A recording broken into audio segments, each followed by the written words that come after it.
ஓம் தத்புருஷாய வித்மஹே மகாதேவாய தீமஹி தன்னோ ருத்ர பிரசோதயாத். அனைவருக்கும் இனிய புத்தாண்டு வாழ்த்துக்கள். 2026ஆம் ஆண்டு பிறக்க இன்னும் ஒரு சில நாட்களே உள்ளன. ஒரு வருடம் என்பது சாதாரண விஷயம் கிடையாது. 12 மாதங்களில் ஒருவரின் வாழ்க்கை மேலேயும் போகும், சரிந்து கீழேயும் போகும். 12 மாதங்களில் ஒருவரின் வாழ்க்கை தலைகீழாக கூட மாறும். அந்த வகையில் உங்கள் வாழ்க்கையில் என்ன மாதிரியான மாற்றங்கள் எல்லாம் நடக்கும், உங்களுக்கு எதில் ஏற்றம் ஏற்படும், எதில் சறுக்கல் ஏற்படும் என்று சற்று விரிவாக காண்போம். இந்த ஆண்டின் தொடக்கத்தில் கிரகநிலைகள் என எடுத்துக்கொண்டால், குடும்பஸ்தானத்தில் சந்திர பகவானும், சகோதரஸ்தானத்தில் குரு பகவானும், புத்திரஸ்தானத்தில் கேது பகவானும், பாக்கியஸ்தானத்தில் சூரியன், செவ்வாய், புதன், சுக்கிர பகவானும் உள்ளனர். லாபஸ்தானத்தில் ராகு பகவானும் சனி பகவானும் உள்ளனர். குரு பகவான் 5ஆம் பார்வையாக துலாம் ராசியையும், 7ஆம் பார்வையாக தனுசு ராசியையும், 9ஆம் பார்வையாக கும்ப ராசியையும் பார்வையிடுகிறார். சனி பகவான் 3ஆம் பார்வையாக மேச ராசியையும், 7ஆம் பார்வையாக சிம்ம ராசியையும், 10ஆம் பார்வையாக விருச்சிக ராசியையும் பார்வையிடுகிறார். இந்த கிரகங்களின் அமைப்பு மற்றும் பார்வையினால் உங்கள் வாழ்வில் ஏற்படும் சுப மற்றும் அசுப பலன் என்ன என்பதனையும், அசுப பலன் ஏற்படுமாயின் ராசிக்காரர்கள் செய்ய வேண்டிய பரிகாரம் என்ன, வழிபட வேண்டிய தெய்வம் யார் என்பதனை பற்றியும் முழுமையாக காண்போம். பிறக்கப் போகும் இந்த புது வருடம் உங்கள் வாழ்வில் வளமும் நலமும் செல்வ செழிப்பும் பெற்று வாழ்வில் உயரிய நிலையை அடைய எல்லாம் வல்ல எம்பெருமானை வேண்டி விரும்பி கேட்டுக்கொள்கிறேன். விவேகத்துடன் செயல்பட்டு வெற்றி வாகை சூடும் மகர ராசி அன்பர்களே, இந்த ஆண்டு குடும்பத்தில் சுபகாரிய எண்ணங்கள் சாதகமாகும். அரசாங்கத்தில் இருந்து எதிர்பார்த்த சில உதவிகள் கிடைப்பதில் தாமதம் உண்டாகும். பணவரவுகள் தேவைக்கு ஏற்ப சாதகமாக இருக்கும். சேமிப்பு குறித்த செயல்களில் கவனத்துடன் இருக்கவும். மனதளவில் சிறு சிறு சலனங்கள் ஏற்பட்டு மறையும். நண்பர்களின் சந்திப்பு மனதளவில் சில மாற்றத்தை தரும். ஆரோக்கியத்தில் கவனம் வேண்டும். உடன் பிறந்தவர்கள் வெளியில் விட்டு கொடுத்து செல்லவும். மறைமுக எதிர்ப்புகள் ஓரளவு குறையும். சமூகத்தில் பிரபலமானவர்களின் நட்பு கிடைக்கும். மனை வாங்கும் விஷயங்களில் பொறுமையுடன் செயல்படவும். வெளிநாடு செல்ல முயற்சிப்பவர்கள் தகுந்த ஆலோசனை பெற்று செயல்படவும். கடன் பிரச்சனைகள் கட்டுப்பாட்டுக்குள் வரும். புனித யாத்திரை குறித்த எண்ணம் மேம்படும். உறவுகளிடத்தில் சூழ்நிலை அறிந்து செயல்படவும். உத்தியோகத்தில் இருப்பவர்களுக்கு இந்த ஆண்டு முன்னேற்றமான சூழல் ஏற்படும். புதிய முயற்சிகளை வெளிப்படுத்த வாய்ப்புகள் அமையும். பயணங்கள் மூலம் ஆதாயம் அடைவீர்கள். தடையாக இருந்தவர்கள் விலகிச் செல்வார்கள். உயர் பொறுப்பில் இருப்பவர்களின் நட்புகளும் அறிமுகங்களும் கிடைக்கும். வருவாயில் சில நேரங்களில் இழுபறிகள் உண்டாகும். வியாபாரத்தை பொறுத்தவரை இந்த ஆண்டு வியாபாரத்தின் கிளைகளை மேம்படுத்துவதற்கான வாய்ப்புகள் உருவாகும். மறைமுகமாக இருந்து வந்த தடைகளை வெற்றி கொள்வீர்கள். உடன் இருப்பவர்கள் பற்றிய சில புரிதல்கள் அதிகரிக்கும். பத்திர விஷயங்களில் சற்று கவனத்துடன் இருக்க வேண்டும். விவேகமான பேச்சுக்கள் வாடிக்கையாளரிடத்தில் நன்மதிப்பை பெற்றுத்தரும். பெண்களை பொறுத்தவரை இந்த ஆண்டு தங்கள் மனதில் இருக்கும் கருத்துக்களை வெளிப்படுத்தும் பொழுது சூழ்நிலை அறிந்து செயல்படவும். பிடிவாத போக்கினை தளர்த்திக் கொள்வது உங்கள் மீதான நன்மதிப்பை மேம்படுத்தும். விளையாட்டுத் துறைகளில் தனிப்பட்ட ஆர்வம் ஏற்படும். பயணம் சார்ந்த விஷயங்களில் தேவையான ஆவணங்களை எடுத்துச் செல்வது நல்லது. சஞ்சலமான சில சிந்தனைகளால் ஒருவிதமான தடுமாற்றம் ஏற்படும்.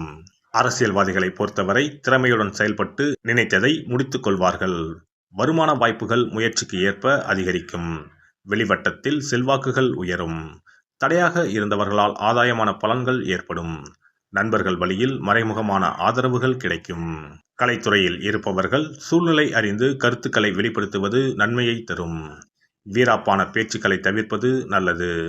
புதிய முயற்சிகளில் சில நுட்பங்களை புரிந்து கொள்வீர்கள். வரவுகளில் இருந்த ஏற்ற இறக்கங்கள் மறையும். முயற்சிக்கு உண்டான மதிப்புகள் கிடைக்கும். மாணவர்களை பொறுத்தவரை கல்வி தொடர்பான வெளியூர் பயணங்கள் செல்வார்கள். ஆரோக்கிய விஷயங்களில் கவனம் வேண்டும். பாடங்களை 1க்கு 2 முறை படிப்பது நல்லது. நண்பர்களின் ஒத்துழைப்பும் ஆலோசனையும் சில மாற்றத்தை உருவாக்கும். ஆராய்ச்சி கல்விகளில் அலைச்சல்கள் அதிகரிக்கும். மகர ராசி அன்பர்களே, இந்த வருட கிரக அமைப்புகள் அடிப்படையில் எதிர்பாராத சில தனவரவுகளால் கையிருப்புகள் மேம்படும். மனதளவில் புதிய தன்னம்பிக்கை பிறக்கும். உடல் ஆரோக்கியத்தில் மட்டும் சற்று விழிப்புணர்வு வேண்டும். ஞாயிற்றுக்கிழமை தோறும் துர்க்கை அம்மனை தீபமேற்றி வழிபாடு செய்து வர நினைத்த காரியங்கள் கைகூடும். சிறப்பு தொகுப்பு. புத்தாண்டு அன்று செல்வம் பெருக நாம் என்ன செய்ய வேண்டும் என்பதனை பற்றி காண்போம். புத்தாண்டு அன்று நாம் சில விஷயங்களை செய்வதன் மூலம் வீட்டில் செல்வ செழிப்பும் அதிர்ஷ்டமும் மகாலட்சுமி கடாட்சமும் உண்டாகும். ஆகையால் புத்தாண்டு அன்று அதிர்ஷ்டம் தரக்கூடிய வகையில் சில விஷயங்களை கட்டாயம் செய்ய வேண்டும். இன்னும் சில நாட்களில் 2026ஆம் ஆண்டு பிறக்கப் போகிறது. அதாவது ஜனவரி 1/1/2026 அன்று கோவிலுக்கு செல்வது, தானம் செய்வது, புது ஆடை அணிவது மற்றும் வீட்டிற்கு தேவையான பொருட்களை வாங்குவது என பலவற்றை செய்வதன் மூலம் நற்பலன்களை பெற முடியும். பொதுவாக பெரும்பாலான வீடுகளில் எதிர்மறையான எண்ணங்கள் எப்போதும் இருந்து கொண்டே இருக்கும். இதனால் வீட்டில் அதிர்ஷ்டம் என்பதே இருக்காது. முக்கியமாக குடும்பத்தில் மகிழ்ச்சி என்பதே இருக்காது. இவை அனைத்திற்கும் தீர்வு கடவுள் வழிபாடு ஒன்றே ஆகும். கடவுளுக்கு உரிய பொருட்களை வாங்கி வழிபடுவதன் மூலம் வீட்டில் நேர்மறை ஆற்றல் பெருகி குடும்பத்தில் மகிழ்ச்சியும் செல்வ செழிப்பும் உண்டாகும். புத்தாண்டு அன்று வாங்க வேண்டிய 3 முக்கியமான பொருள்: துளசி இலை, ஏலக்காய், கல்உப்பு. துளசி இலை, ஏலக்காய், கல்உப்பு ஆகிய 3ம் மகாலட்சுமியின் அம்சம். ஆகையால் வருடத்தின் முதல் நாள் அன்று மேற்கூறிய 3 பொருட்களை வாங்குவதன் மூலம் வீட்டில் செல்வ செழிப்பு உண்டாகும். துளசி இலையை வாங்கி வந்து பூஜை அறையில் பெருமாளுக்கும் ஆண்டாளுக்கும் வைத்து வழிபட வேண்டும். அடுத்து ஏலக்காய் வாங்கி வந்து பூஜை அறையில் விளக்கின் அருகில் வைத்து வழிபட வேண்டும். செல்வ செழிப்பு உண்டாக்குவதில் கல்உப்பு முக்கியமான பொருளாகும். ஆகையால் கல்உப்பை வாங்கி கட்டாயமாக பூஜை அறையில் வைத்து வழிபட வேண்டும். வாங்க வேண்டிய பிற பொருட்கள் என எடுத்துக்கொண்டால் மல்லிகைப்பூ, மஞ்சள், குங்குமம், சர்க்கரை, இனிப்பு, பசும்பால், குத்துவிளக்கு ஆகியவற்றையும் வாங்கலாம். புத்தாண்டு அன்று அதிகாலை எழுந்து குளித்து பிரம்ம முகூர்த்தத்தில் பூஜை அறையில் விளக்கேற்றி வழிபட வேண்டும். அடுத்து கோவிலுக்கு சென்று அபிஷேக பொருள் வாங்கி கொடுத்து தரிசனம் செய்ய வேண்டும். முக்கியமாக புத்தாண்டு அன்று ஏழை எளியவர்களுக்கு தானம் செய்ய வேண்டும். மேலும் அறுசுவை உணவுகளை சமைத்து கடவுளுக்கு படையலிட்டு வழிபடுவது நல்லது. புத்தாண்டு அன்று பிறருக்கு கடன் தரக்கூடாது. நல்ல நாட்கள் மற்றும் விசேஷ நாட்களில் பிறருக்கு கடன் கொடுப்பதன் மூலம் வீட்டில் அதிர்ஷ்டம் குறையும். ஆகையால் சுப நாட்களில் பிறருக்கு கடன் அளிப்பதை முற்றிலும் தவிர்த்து விடுங்கள். புத்தாண்டில் நமக்கு நன்மைகள் அதிகம் நடைபெற வேண்டும். 2025ஆம் ஆண்டில் சந்தித்த பிரச்சனைகள், துன்பங்கள், போராட்டங்கள், கஷ்டங்கள் ஆகியவற்றில் இருந்து விடுபட வேண்டும் என்பதே அனைவரின் விருப்பம். புத்தாண்டு பிறப்பதற்கு முன் எந்தெந்த பொருட்களை நம்முடைய வீட்டில் இருந்து அகற்ற வேண்டும், இவற்றை வீட்டில் வைத்திருப்பதால் என்னென்ன பாதிப்புகள் ஏற்படும் என்பதையும், இவற்றை அகற்றுவதால் புத்தாண்டில் என்னென்ன நன்மைகளை பெற முடியும் என்பதை பற்றியும் தெரிந்து கொள்வோம். வீட்டில் இருந்து உடைந்த அல்லது சேதமடைந்த பொருட்களை அகற்றுவதால் துர் அதிர்ஷ்டங்கள் ஏற்படுவதில் இருந்து விடுபடலாம். இவைகள் எதிர்மறை ஆற்றல்களை எளிதில் ஏற்கக்கூடியவையாகும். உடைந்த பொருட்கள், பழுதான சாதனங்கள், விரிசல் விழுந்த கண்ணாடி, உடைந்த நாற்காலி ஆகியவற்றை வீட்டில் இருந்து அப்புறப்படுத்திவிட்டு புதியவற்றை வாங்கலாம். நல்ல நிலையில் இருக்கும் பொருட்களாக மாற்றுவதால் வளர்ச்சி, நேர்மறை ஆற்றல்கள் ஏற்படும். பழைய துணிகள், புத்தகங்கள், பாத்திரங்கள் ஆகியவற்றை வீட்டில் இருந்து வெளியேற்றி விடலாம். வேறு யாருக்காவது தானமாகவும் அல்லது மறுசுழற்சி முறையில் பயன்படுத்தக்கூடியதாகவும் மாற்றி அமைக்கலாம். இதனால் நேர்மறையான விஷயங்கள் எப்போதும் வீட்டில் நடந்து கொண்டே இருக்கும்.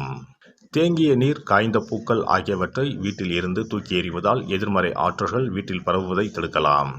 புதிதாக இருக்கும் மலர்கள், புதிய தண்ணீர் ஆகியவற்றால் வீட்டில் எப்போதும் புத்துணர்ச்சி நிறைந்திருக்கும், மகிழ்ச்சி மலரும். காலாவதியான உணவுப் பொருட்கள், மருந்துகள், அழகு சாதன பொருட்களை வீட்டில் வைத்திருப்பதால் வீட்டில் தேக்க நிலை, எதிர்மறையான சூழல் இருந்து கொண்டே இருக்கும். இதனால் வீட்டில் அடிக்கடி நோய்களும் வந்து கொண்டே இருக்கும். ஆரோக்கியமான சூழலை வீட்டில் உருவாக்கவும், புதிய வாய்ப்புகள், நல்ல விஷயங்கள் தேடி வருவதற்கும் காலாவதியான பொருட்களை அகற்றிவிட்டு சுத்தமான காற்று, ஆற்றல் வந்து செல்லும் வகையில் வீட்டை காற்றோட்டம் உள்ளதாக வைத்திருக்க வேண்டும். எல்லாம் வல்ல இறையருளால் நீங்களும் உங்கள் அன்பு குடும்பமும் உடல் நலம், நீலாயுள், நிறை செல்வம், உயர் புகழ், மெய்ஞானம் ஓங்கி வாழ்க வளமுடன். இந்த வீடியோ பதிவு உங்களுக்கு பிடித்திருந்தால் லைக் பண்ணுங்க, கமெண்ட் பண்ணுங்க, ஷேர் பண்ணுங்க, மறக்காம சப்ஸ்கிரைப் பண்ணுங்க, பக்கத்துல இருக்கிற பெல் பட்டனை கிளிக் பண்ணுங்க. நன்றி, வணக்கம். ஓம் நமச்சிவாய. சிவாய நம.